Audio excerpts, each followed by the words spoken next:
it's really, really important that we understand how to resolve conflicts. But more than that, I mean, looking at the bigger picture, because in reality, or what is pertinent to even really look at when it comes to conflict resolution is not just our personal, conflict. I mean, if I have an issue with you, for example, it doesn't transcend to the whole nation. Not everybody has to get involved. But where there's a conflict that affects the entire nation, where there's a problem, maybe with a region or a group or a tribe or religion that affects the entire country, then it's all our businesses. And of course, we're interested in how women, come into play with this. So we're actually going to get that, right? We're actually going to get, because of course, we can't discuss conflict resolution without talking about Nigeria as a whole. Yeah. Because we have we have major areas of conflicts in Nigeria today. So there's no how we're going to talk about this topic without getting to look at conflict resolution as long as Nigeria is concerned. But like when you were talking, when any dispute arises, the first thing that comes to mind is negotiation. And then we get to look at the goal of this negotiation. What is the goal? Why do we have to negotiate? Why do we have it depends on the approach too, really. If the person that you want to negotiate with is not down for negotiation, the person wants to go another route, then there's hardly anything. I think there should be rules of engagement, things like that. So if the person, you look at you read the room, you read the body language. There are some people, I mean, sometimes it's easier to just let go. Personal cases, sometimes it's easier to just let go. Well, this would bring us to talking about some of the major causes of conflict, right? Because, I mean, let's start from the basis. We're going to get to Nigeria level. We're going to, probably when we're back from the break, we're going to have to look at the bigger picture. But let's start from the basis. Let's look at the smaller part of it. What are the major causes, some of the causes that you and I can relate to, as long as what major causes of conflict? For me, the major cause of conflict will have to be miscommunication. Oh, yeah. Because when somebody is saying something and you don't understand, it could lead to conflict because you don't understand what this person's intention is or where this person is coming from. I mean, someone says that, one of my friends says that good intention is not enough. So I might have a good intention, but the way that I pass it across you might not understand it in that way. And as long as you don't understand that I have good intentions and you misread that my actions, we're going to have a conflict. And I'm sitting on my own end feeling like you don't appreciate, what I'm trying to do. I'm trying to help you, but you don't appreciate it. But you don't even know that I'm trying to help you. So it's first of all miscommunication, whether by words or by action, in whatever way. Once you've communicated the wrong thing and the person picks up the wrong message, I mean, it just breaks out into conflict. Well, actually, you're totally correct. Like, I buy into what you say. I think that also has something to do with conflict of interest. Because, I mean, when you pass out an information, what was in your mind? What was the intent of the information you pass out? So both of us can have conflicts of interest. Like, I want to be where IJ is, right? And I literally do not know how to go about it, but I just want to be where IJ is. So sometimes we look at the conflict of interest, and some of this is conflict of interest, basically. For me, I think it happens more when it comes to the organization. Yeah, when two people want two different things, and you have to find a way to harmonize it. So when two people want the same thing? No, maybe it's miscommunication, because that really comes when you want A and I want B, and that conflict is already there because you want this and I want this. So in resolution, it's just about us finding a middle ground and seeing that C can work for both of us. Why don't we go with C? So it's managing these different interests to and it's a very essential skill. Everybody needs to learn that. Yes, and let's talk about conflicts of values, right? Yes, let's talk about, because I think conflict of values is what has grown to the major conflicts we have in Nigeria now. Because for me, my opinion basically, which I think has 0.1% to the truth, right? Because if you have conflict of values, you would have some of the crises we're experiencing now. Yes, you will. Because let's look at religious crisis, for example. Yeah, and I totally understand. Every religious structure tells you they have their values, and you're invading what we believe in. I mean, we've had people killed in Nigeria because you said something against a certain group. And I'm not in support of killing anybody. That's murder. But this person or this religion says this is a blasphemy or don't do this. Why? I mean, this is their religion. If they say don't do this, don't speak about Prophet Muhammad this way, then don't do it. That's where I stand for me, because this is this person's value. And for us to reach, Nigeria has so many different religions. We have different cultures. We have different religions. We have to learn. In resolving conflicts, we need to carry everybody along. My religion is different from your religion, but it doesn't mean that we cannot work together. So if you tell me that this is what we hold sacred, this is what we hold in sanctity, then it's up to me, it behoves on me to respect that. I have to respect your religion because I have my own religion and I expect you to respect it too. I think that's the one thing we can learn if we need to move forward, really. So we're not just going to dwell on it because we have a lot to say. Let's quickly look at some of the effects of this conflict, some of the effects of conflict in personal spaces in Nigeria as a whole. Now let me start in Nigeria because we've had major causes of conflicts in Nigeria, which we're actually going to look at ethno-religious in the course of the show, right? And in Nigeria presently, between 2012 to 2017, we've had over 62,000 displaced persons. Yeah, I mean, because of the effect of conflict. Yes, because you have people who are destitute, looking for food to eat. You have people begging. Have you gone to IGP camps to see displaced people? I have, and I mean, we need to get this gradually. And but this I is have. As 2017. We haven't even talked about getting to 2022. And it's still ongoing because the present Nigeria where we find ourselves and the present administration where we find ourselves aren't doing anything. They're not doing much to combat conflict in Nigeria. Let's be, okay, there's so much to say, but let's be factual. The majority of these people in these IDP camps are women, and whatever we're doing, I mean, this is every woman. We're interested in tying this back to the women. How does this affect us as women? If you're looking at internally displaced person, what is the percentage of people that are internally displaced that are women? Women, yeah, and children. I mean, if you look at it, men are more equipped. In the case of a conflict, what happens? A man picks up his things. They're actively participating in the conflict, or they have the resources. Due to reasons that we've looked at, I mean, we've looked at income disparity, we've looked at how this gender has been marginalized for a long time, gender equality. Yeah. All of these factors now come down to play. They come to play in this point or in these circumstances where these women are not equipped enough.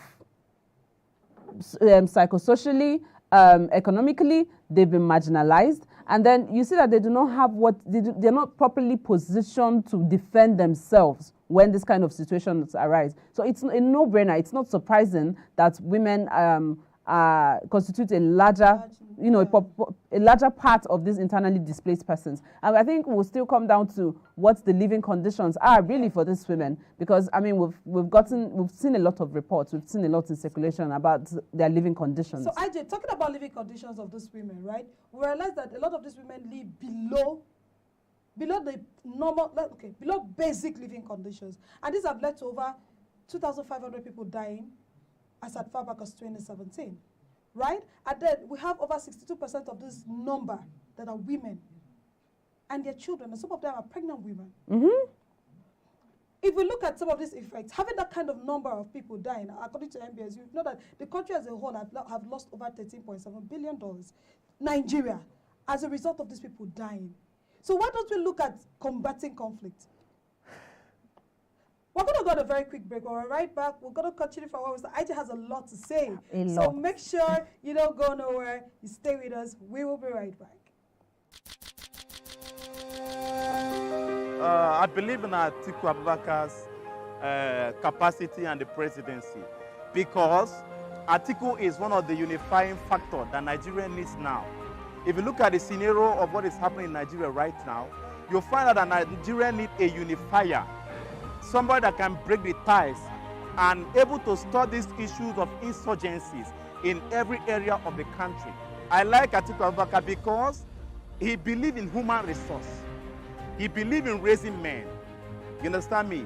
He believes in the youth. And also, he believes in one Nigeria. I believe in his fatherhood and his legacy that he had laid before with the former president, Olusegun Obasanjo. He worked perfectly, and at least in Nigeria as a whole, they are one of the best government under the support of Atiku Abubakar. So I believe in his candidacy, and I believe in his presidential aspirant for 2023. And I believe that he will do better. As one, we can get it done.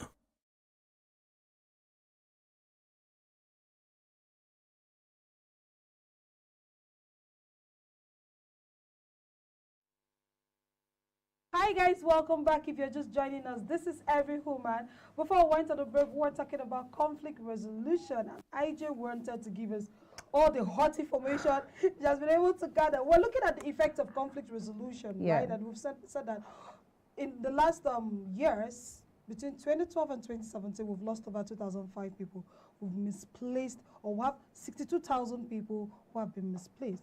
Right, and this has affected the country's economy, which makes conflict resolution very important in today's Nigeria.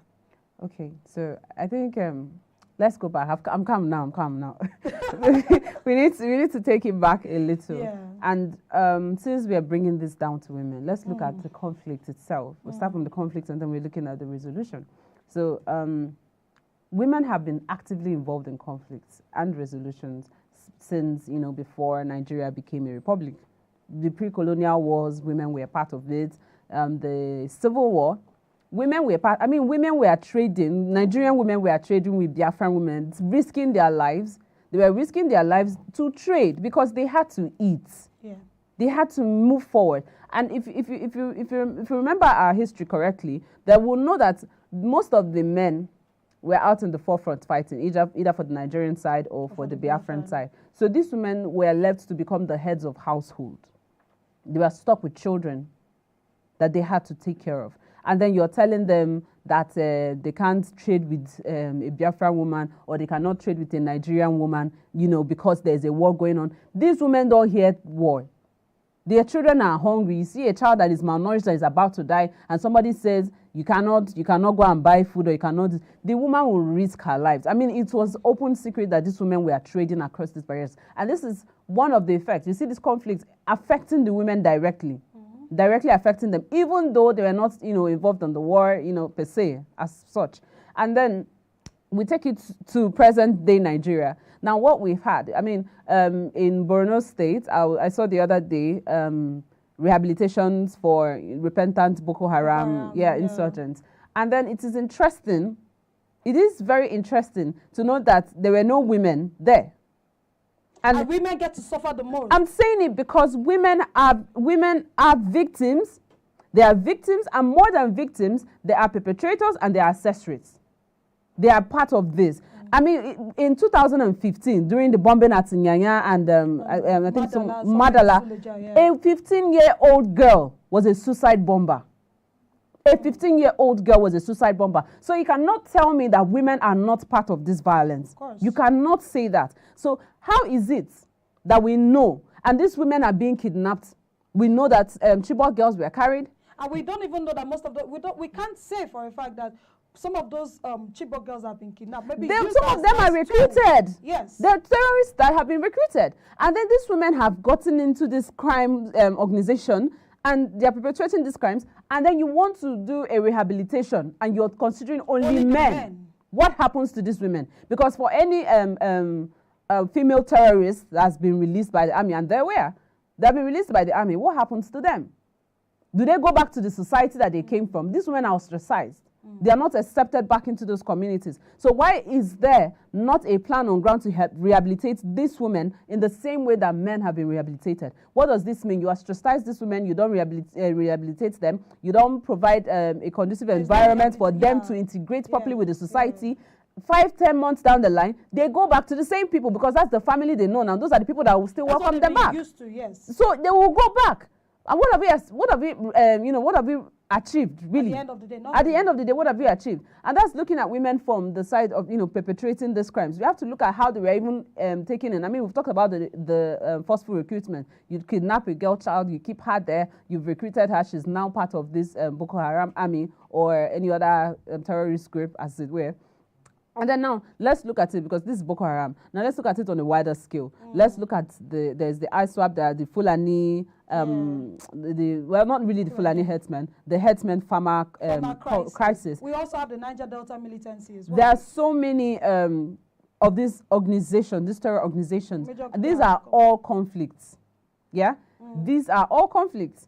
And what we will see with these things now is, so all these conflicts are arising, they're happening all around.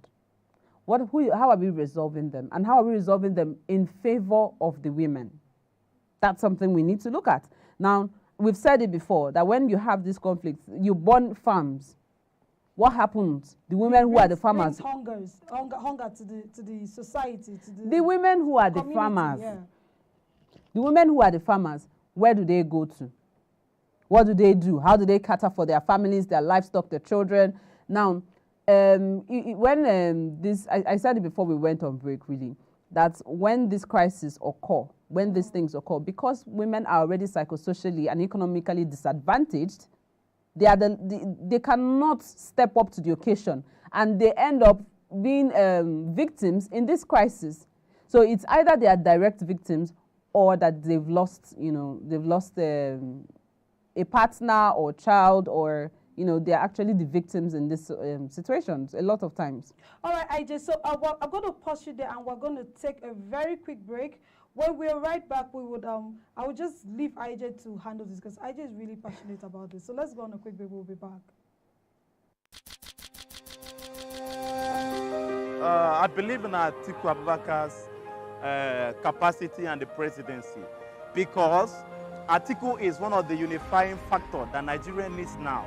If you look at the scenario of what is happening in Nigeria right now, you'll find out that Nigeria needs a unifier, somebody that can break the ties and able to stop these issues of insurgencies in every area of the country.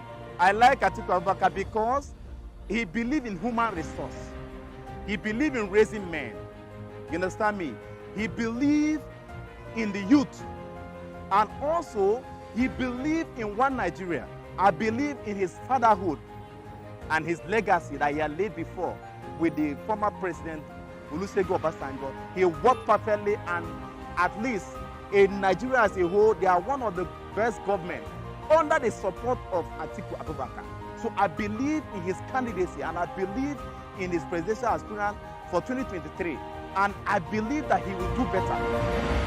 As one, we can get it done.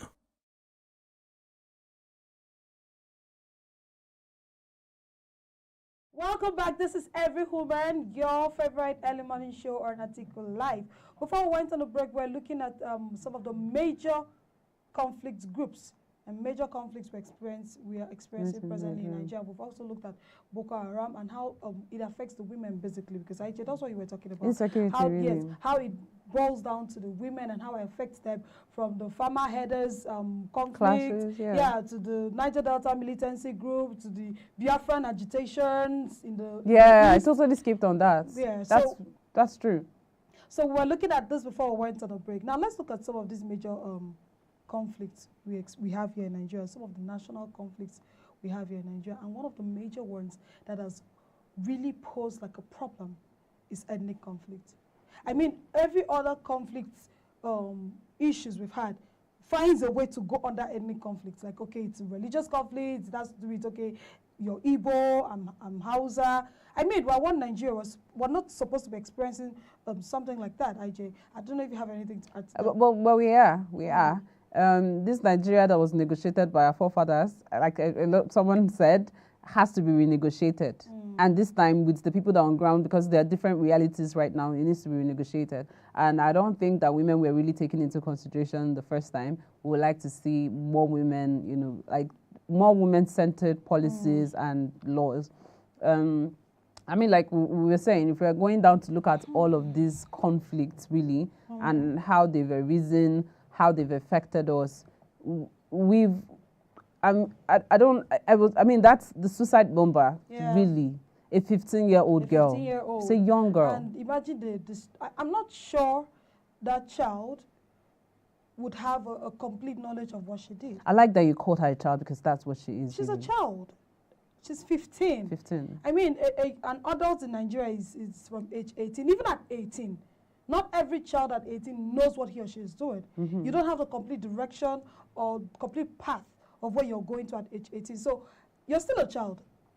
you're still a child. So you have somebody's child, Still- 15 years, 15 years. giving up her own life for what?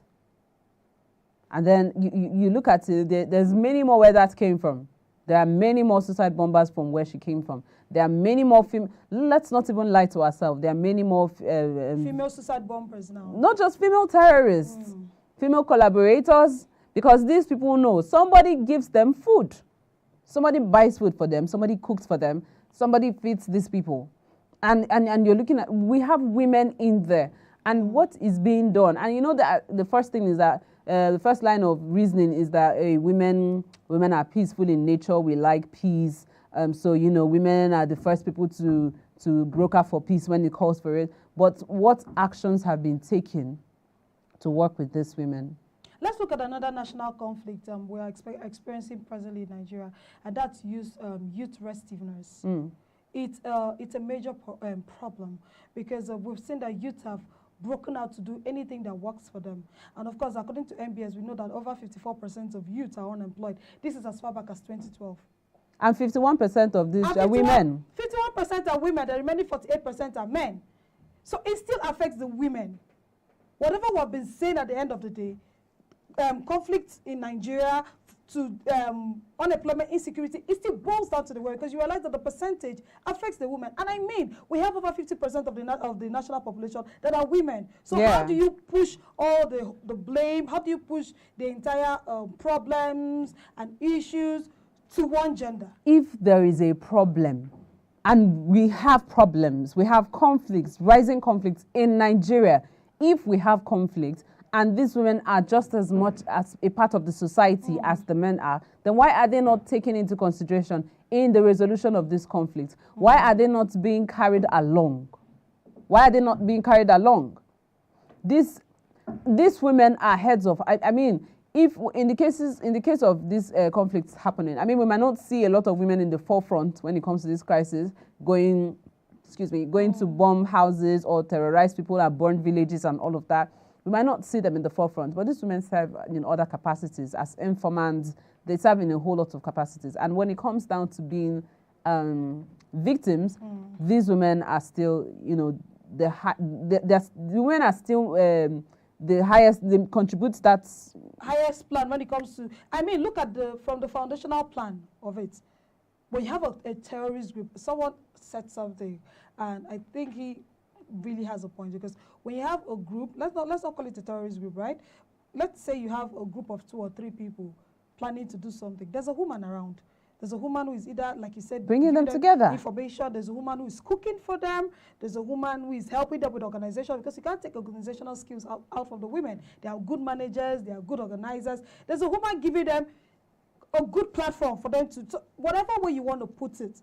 The men are the woman involved somewhere. But there's a woman involved somewhere. There's a woman around somewhere, right? So our phone lines are open. Do well to call us in. We'll be expecting your calls. Tell us what you think about some of the major conflicts we're experiencing here in Nigeria today. We're looking at Nigeria today. And do well to send us your tweets. We will be reading it in the course of the show. Now, IJ, we've been able to identify some of the major problems, major conflicts we are experiencing in Nigeria, the effects, the causes. We've talked about some of the data, statistics of conflicts here in Nigeria. Let's look at the processes of resolving this conflict. Okay, so in resolution of conflicts, again, because women are marginalized a lot in our society, their voices are not heard. I mean, we had women in Borno State who came out for the first time to say that, wow, for the first time, you know, when some of these civil societies and civil rights groups stepped in, they started liaising with these women, they started talking with these women, and these women came out for the first time to air their opinions and say that, okay, so initially we were bearing the brunt because we don't have as much resources or as much exposure, or we don't have as much as our men to sustain ourselves or to provide for ourselves. And, you know, we find ourselves in, more often than not, we find ourselves internally displaced and put in camps.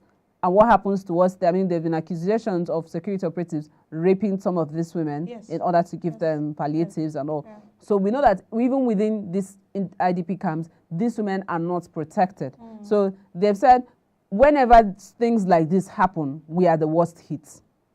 And it's unfair because we are here because we did not have the same advantage that our male counterparts had. Okay, fair enough. This has happened. This is what our story is now. How do we move forward? And with the advent of so many civil rights groups and organizations coming to really speak up and, lives with these women, we see that some of the operatives now, security apparatus, they've started listening to these women. These women come up, they said they are no longer afraid to speak up. To go to their activists. Do you understand? They go to their community leader and say, I know this person. This person is one of these, this person is one of these people, he's doing this, he's doing that. These women are now finding their voices. They can now speak up. They can now come out and say, we don't want this. We are being affected. Hitherto, they were not doing that. They were not doing that because they are timid, they've been intimidated, they're just pushed to one corner. Their voice, they are not allowed to speak. Yeah. I mean, let's really look at, you raised a very valid point, women in Borno State. Let's look at the women in the north. Because we wouldn't say the percentage of women that are exposed in the north are the same in the south. Because we have more women speaking up in the south than women in the north. So why don't you create an avenue, give these women the platform, and first things first, look at the religion, the cultural practices in the north might not give them so much of a power to oppose, we're not talking about opposing, to submit their voices, to submit what they think, their ideas. It doesn't give them the platform to say anything, basically. It just pushes them to one corner. Okay, you're not... I mean, we've heard before. No, I think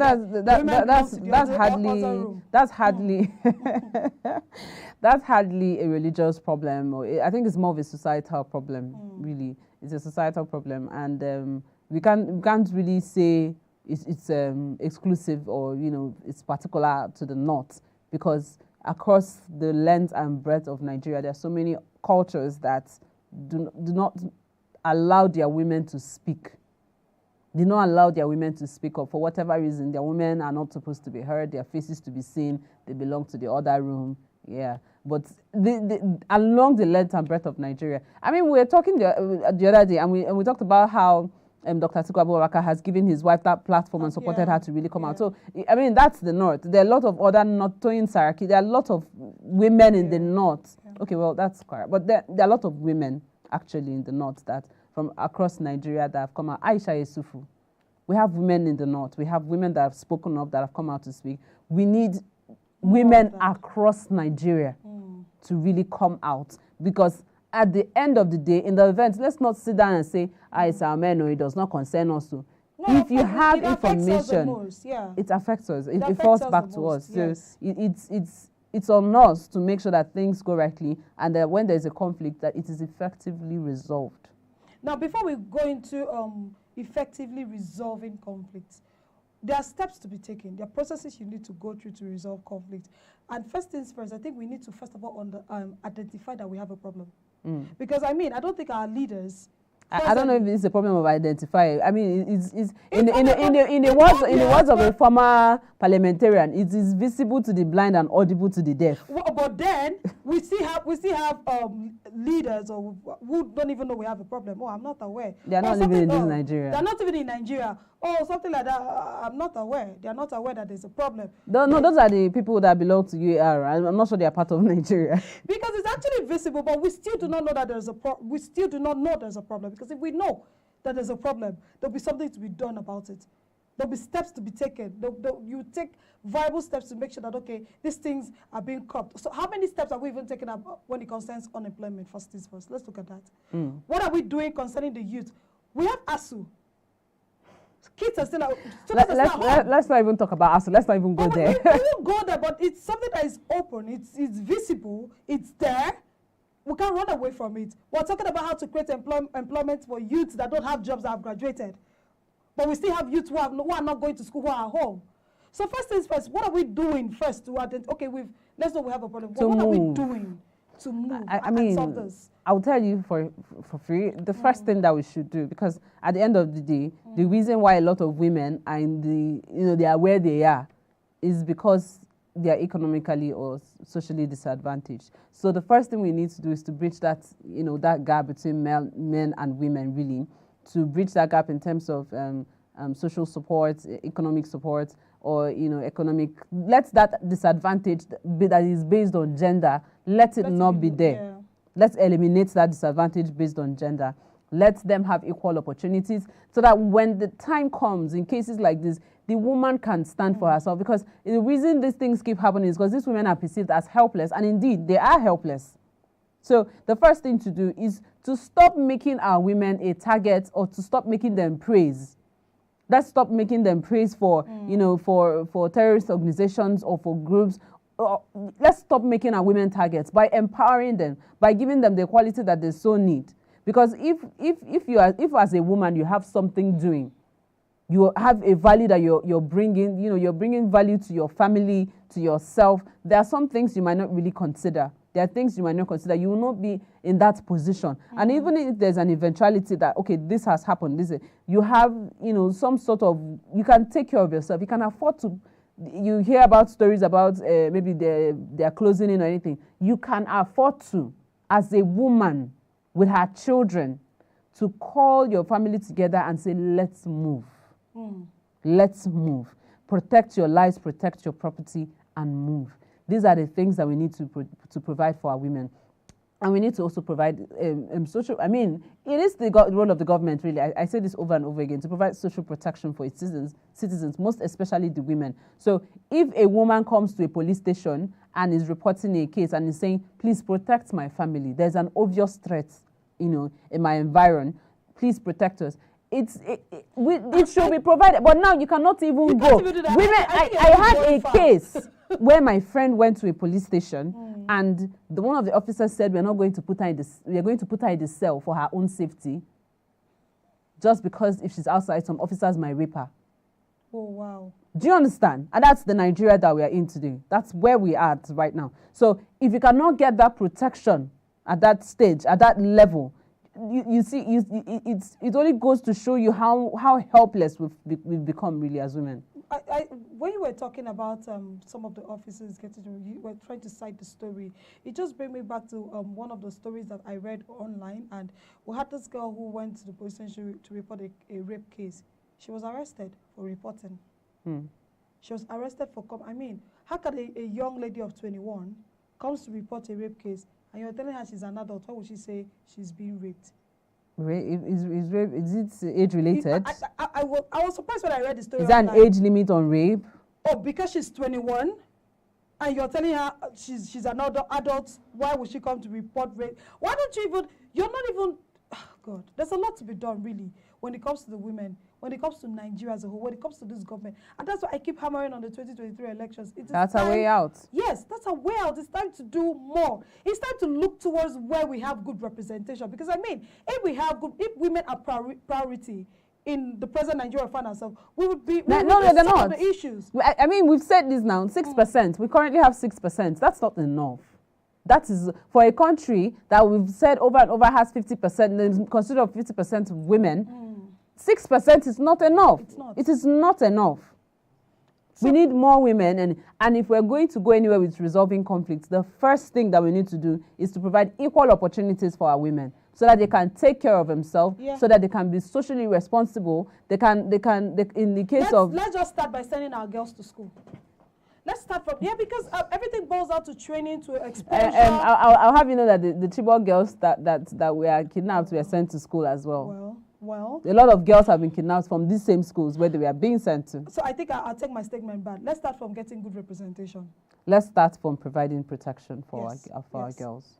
I would say let's start from getting good representation. Because 2023 is around the corner. So let's start from getting good representation. Let's start from voting in someone that has said and is doing and has promised to do. Proven track record. Do you understand? To give women that good percentage of representation. Because let's start from the 35 to 40% of women. If we have that number of percentage of women in the national parliament, we would have less of some of these issues we're talking about today. We'll have lots of girls who are in school. Would reduce infant mortality rate. We'll reduce a lot of issues we've been talking about: income disparity, gender inequality. The percentage is going to drop drastically. I will also say that if they want to really get anywhere with resolving conflicts in Nigeria, one thing they should look at is working with more women. Yeah. Work with these women, go down to these local communities, speak to these women, speak to them, work with them. You'll find out that you make a lot of progress. And also in rehabilitating these repentant insurgents, carry the women along, because women are as much a part of these organizations. Carry them along, because you're just doing the same thing over and over again. You're just going to have the same cycle, because you take them out, you release them, you take them out, you don't rehabilitate them. 10 months down the line, they're back in. What we've done nothing really. Because I mean, that's what they're used to. That's what they are feeding on. You've created inflation rates. You've created a society filled with hunger, and then you're trying to get women out of insurgency, and you just keep them hanging. It's just like going to the wall and multiply without any platform. Yeah, without any pathway to go through. Right? They will go back to what they're used to. Actually, if you look at the time, we are running out of time in the studio. Unfortunately, we haven't been able to discuss so much like we planned to. So this is where we're going to be taking tweets, reading out tweets. And we're also going to be looking at the quotes, because we are seriously running out of time in the studio. So before IJ gets out the tweet, just to add a little to what you were saying, right? Some of the ways I think that we can work on conflict resolution is to find solution. In finding solution, there are a lot of ways. You can go through mediation, you can get people involved. Nigeria is just good at creating committees without implementation. We just create policies, we just put up committees without implementation. When you create these committees, let them do the job.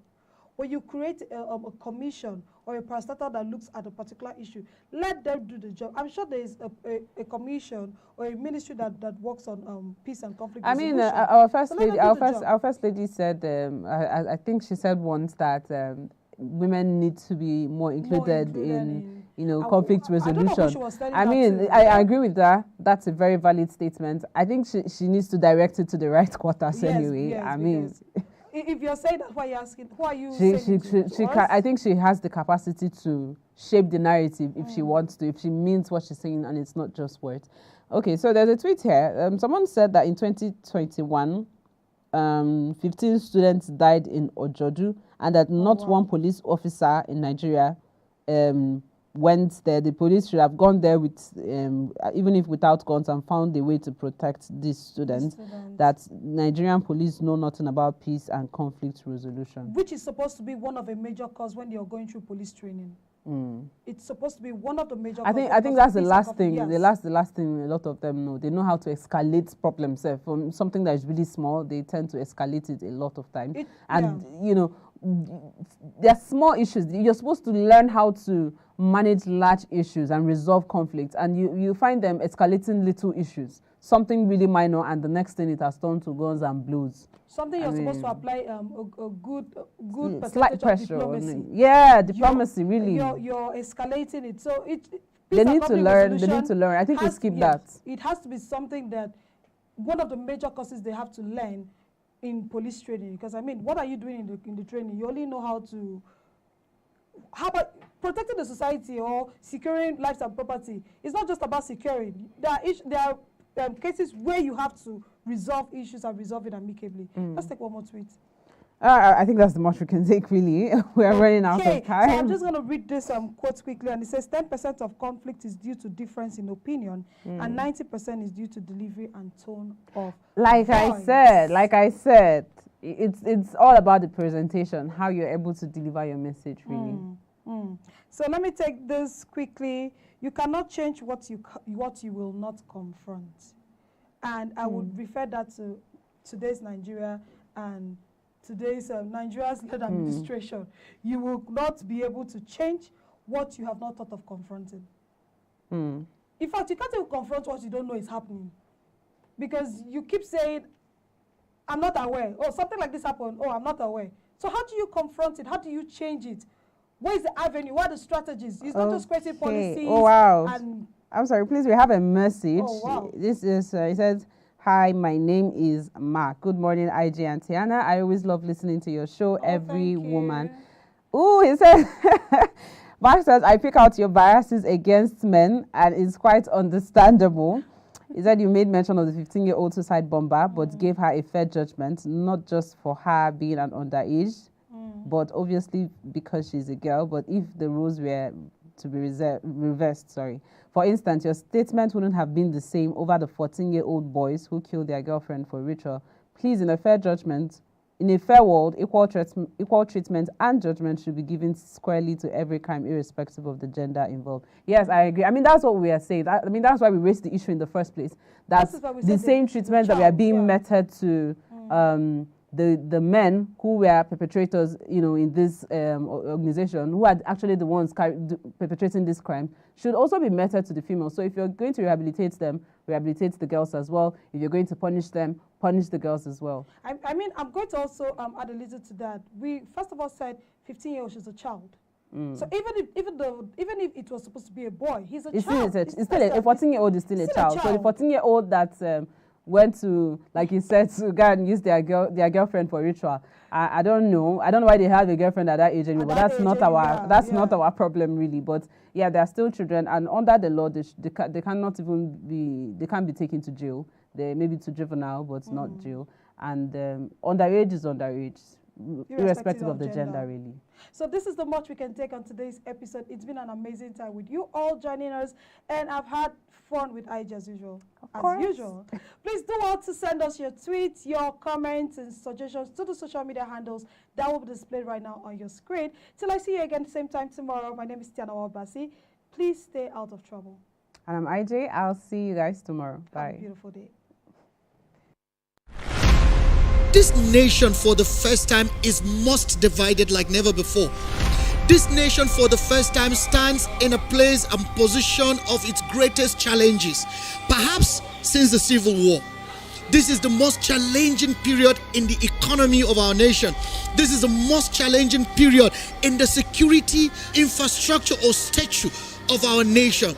This is the most challenging situation in almost every facet of the unity of this nation. And there is no one man, as far as the current permutation, the current arrangement is concerned, that is most positioned to salvage and to save the situation like Atiku Abubakar. I tell you the truth, we all know the presidential aspirants that are out there. By experience, Atiku is far and above every one of them. He has been an elected governor. He has been a vice president for 8 years, and so many other experiences that he's bringing to board. None of them can boast of that experience. None of them possesses that kind of experience coming into this election. He is the one man who has told us he will unify this country, and we've seen his antecedents.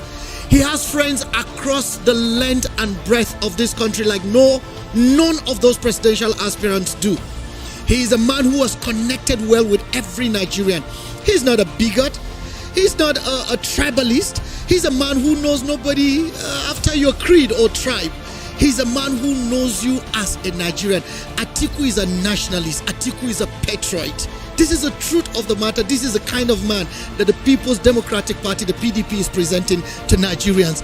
And I can assure you, come 2023, Nigerians will live to celebrate. Nigerians will live to be happy with themselves that a man has come to save Nigeria, that Atiku Abubakar has come to save Nigeria, because that has been in the core of his heart. That has been his heart cry for all these decades, for all these years that he has sought to be the president of this country.